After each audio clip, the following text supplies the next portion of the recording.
नमस्ते छात्रों। आज हम पूरक पठन पाठ के अंतर्गत दूसरी इकाई का पाठ क्रमांक 10 पन्ना नंबर 77 को हमने पूर्ण किया था और इस तरह हमने अंतिम दो पंक्तियाँ जो थी 10-15 मिनट का समय भी मुश्किल से गुज़र रहा था। अनिल से बताया था तो सबके चेहरे बुझ गए थे। यह कैसे हो सकता है? इस तरह यहाँ तक देखा था। अब हम पन्ना नंबर 78 के ऊपर आ रहे हैं और उस के ऊपर हम विस्तार से देखने जा रहे हैं। तो बच गया इसीलिए हैरान हो क्या? मुझे अभी मरना ही नहीं था, इसीलिए बच गया। वे हंसे थे, यानी अमरनाथ बातें कर रहे हैं अन्य लोगों से। किसी की समझ में नहीं आ रहा था कि उनसे बात कैसे की जाए। सब चुप थे। अमरनाथ अपने रौ में कह रहे थे, भाग्यशाली हूँ इसलिए बच गया।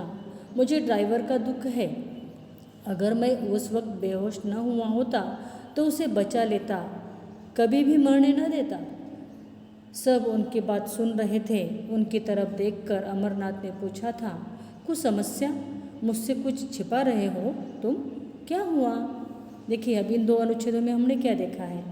तो पहले अनुच्छेद में यहाँ पर बताया है कि अमरनाथ पर इतनी सारी आपत्ति बीती हुई है, फिर भी यह अमरनाथ उतने ही उत्साह और उत्साह के साथ बातें कर रहे हैं, हंस कर, और यह भी समझा रहे हैं कि मुझे अपने पर जो बीती हुई घटना है, दुर्घटना है, उसका दुख तो है नहीं।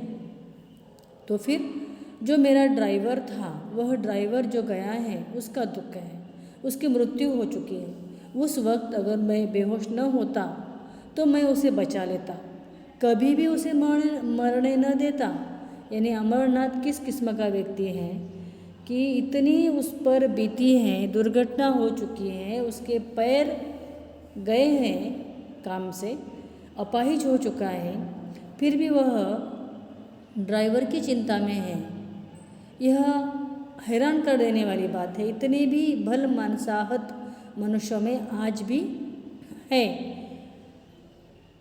सब चुप उनकी बात सुन रहे थे। उनकी तरफ देखकर अमरनाथ ने पूछा था, कुछ समस्या? मुझसे कुछ छिपा रहे हो तुम? क्या हुआ? यानी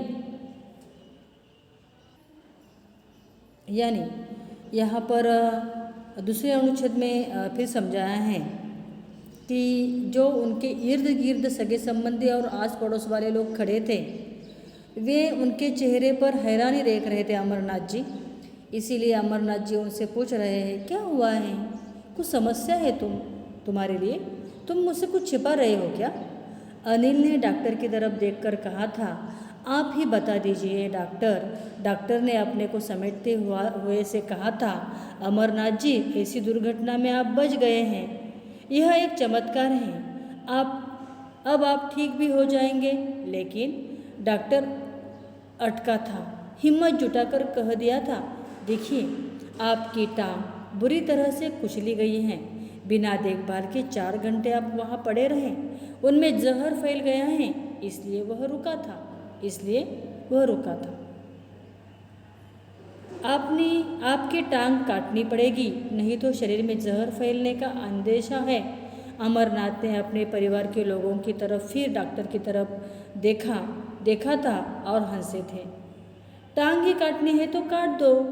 60 साल तक इन टांगों के साथ जिया हूँ। जब घुमक्कड़ी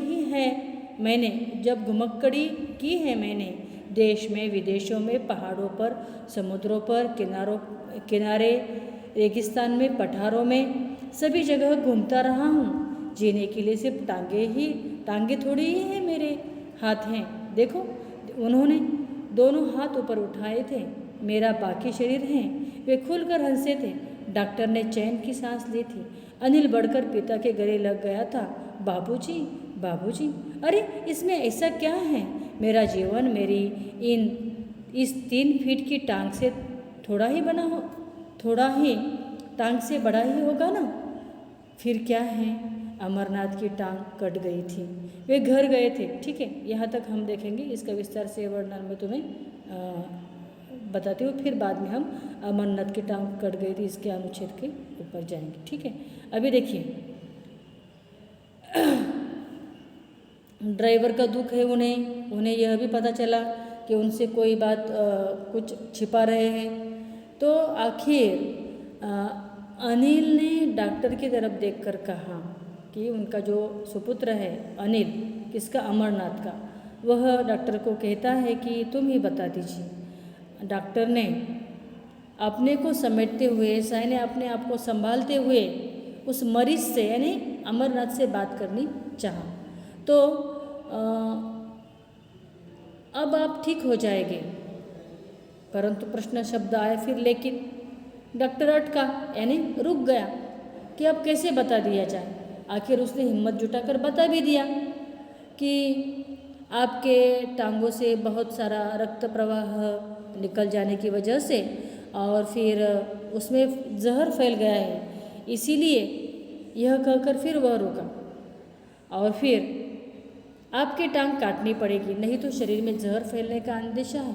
अमरनाथ ने अपने परिवार के लोगों की तरफ फिर डॉक्टर की तरफ देखा था और हंसे थे। यह सुनकर वे डॉक्टर की तरफ देखते हैं, अपने फैमिली की ओर देखते हैं अमरनाथ जी, और फिर हंसते भी हैं। और फिर वे इस तरह के दुख को बिना किसी अपने में समाते हुए अपने मुख पर हंसी रखते हुए कहते हैं, टांग ही तो काटनी है तो काट दो।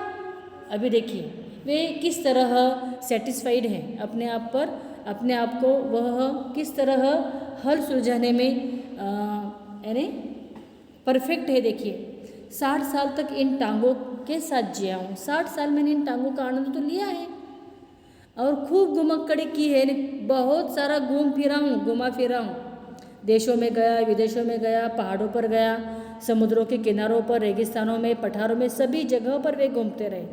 और फिर जीने के लिए केवल टांग ही बाकी है क्या? अरे मेरा शरीर कितना बाकी रह गया है, देखो देखो ये मेरे दोनों हाथों को ऊपर उठाकर वे कहते हैं। और इस तरह वे खुलकर हंसते, इतने हंसते हैं कि सामने वालों को भी हंसने की इच्छा होती है। यानी मरीज ही इतना आनंदी है तो डॉक्टर इस पर इलाज तो आसानी से कर पाएगा, क्योंकि मरीज के रिस्पेक्ट पर ही डॉक्टर क्या करते हैं, इलाज करते हैं। रिस्पॉन्स जैसा वे देते हैं उसी तरह डॉक्टर इलाज करते हैं। तो अनिल को बड़ा आनंद हुआ कि पिताजी भी खुश हैं, आनंदी हैं, और अपने गले से उन्होंने लगा लिया और बाबूजी भावनावश होकर वे बाबूजी शब्दों को अपने मुख से निकालने लगे। और फिर वे कहते हैं, इसमें ऐसा आश्चर्य क्या है, मेरा संपूर्ण जीवन के इन टांगों पर ही फिक्स हुआ है क्या? व्हील चेयर तो आ जाएगी और फिर वह उस पर बैठकर चारों ओर घूम सकते हैं। अमरनाथ ने के कहने पर उन्होंने आखिर फिर कैनवास, रंग, ब्रश और इजल सब सामान आ गया था। यानी पेंटिंग बनाने के लिए जो भी लगता है, इजल यानी वहाँ जो स्टैंड आती है देखो 4 पैरों वाली, उस पर तख्त रखा जाता है, फिक्स किया जाता है और फिर बैठे बैठे उस तख्त के ऊपर हम पेंटिंग कर सकते हैं। यह सारा साहित्य उनका आ भी गया। और फिर वे हंसते हुए कहते, देखो वर्षों तक मैं चित्रकार बनने और चित्र बनाने की सोचता रहा, पर मुझे फुर्सत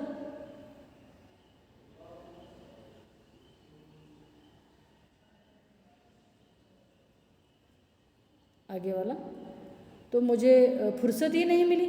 मैंने विश्व भर में कला दीर्घाओं में विश्व के बड़े बड़े चित्रकारों के चित्र देखे हैं और सराहे हैं, पर जब भी मैं उन्हें देखता तो उन चित्रों में मैं अपने रंगों के लगाए जाने की कल्पना करता था, फिर सारा परिदृश्य ही बदल जाता था। यानी अब वे चित्रकार बनना चाहते थे पहले, अब वे उन्हें चलकर मौका प्राप्त हुआ है। विश्व भर वे कला दीर्घाओं के बड़े बड़े चित्रकारों को देखते रहे, उन्हें सराहते रहे, उनका गुणगान गाते रहे, और जब भी वे उन चित्रों में रंग लगाए जाने की कल्पना करते थे तो सारा परिदृश्य ही बदल जाता था। इन मानव आकृतियों के चित्रों में मूर्ति शिल्प का समन्वय था। श्री रंगों के बिना जहाँ उन्होंने रेखाओं से आकृतियाँ बनाई थी, वहाँ उनमें मांस, मज्जा और अस्थियाँ तक को देखा जा सकता था। रेखाओं वाले चित्रों में एक प्रवाह, ऊर्जा, उमंग और चुस्ती फुर्ती थी।